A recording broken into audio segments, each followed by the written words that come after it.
Crossing over the rail tracks has always been a safety concern in the community, and a recent incident involving an ATV and train has raised this issue once again. Just over 2 weeks ago, a bridge worker returning from the North Wall on an ATV was crossing over the rail lift bridge and became stuck in the tracks. As the worker tried to dislodge the vehicle, a Montreal-bound AMT passenger train approached. Many of the workers for the bridge utilized the train bridge with their ATVs, and due to the wet conditions on the tracks and the tires, he was unable to remove the ATV from the tracks. While he was attempting to remove it, he saw a train approaching his direction. As the conductor started blowing the horn, so he opted to leave the bike and keep himself safe, and he left the tracks with the bike still on the tracks. The ATV was hit and pushed down the tracks. No one was injured. Being hit by a train isn't the only safety issue when a collision happens on the tracks. The Community Protection Unit has concerns about situations like this. They say it could have been worse and other people could have been injured.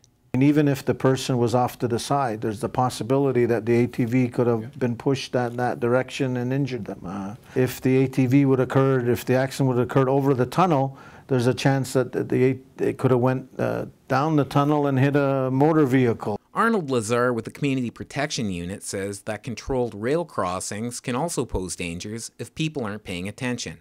But Lazar adds there's an even bigger concern when it comes to rail safety in the community. 3 of the 4 have gates, and 1 has light. They all have some sort of signals. There is one person is hired for the one that doesn't have a gate in the morning and afternoon for regular traffic. There's a safety person there. But the concern isn't really at the crossings, because when the lights are activated, people don't cross.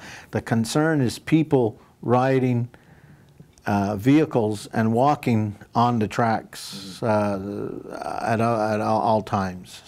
Canadian Pacific owns the track and wouldn't comment specifically on this incident.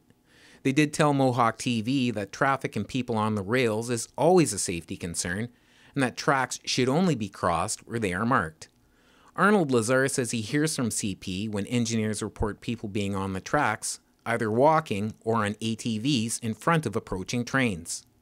Although there haven't been any other collisions lately, he says it's still dangerous and that people should stay off the tracks and only use marked crossings or alternate routes. CP officials say that the only people who should be on the tracks or bridges are rail workers or authorized personnel. Anyone else could be potentially charged with trespassing. The peacekeepers say as far as they know, no one has ever been charged. The file has been passed on to Community Protection, who will be meeting with CP to discuss this latest incident along with other rail safety issues. We're working with CP and AMT to try and ensure that the tracks are safe. And the one way that we can ensure that is by having people not be on there. It's common sense. If you're not a target, then you're probably not going to get hit. The Community Protection Unit says the best way to keep people safe is through education. They're partnering with CP Rail on a safety program through Operation Lifesaver called Look, Listen and Live.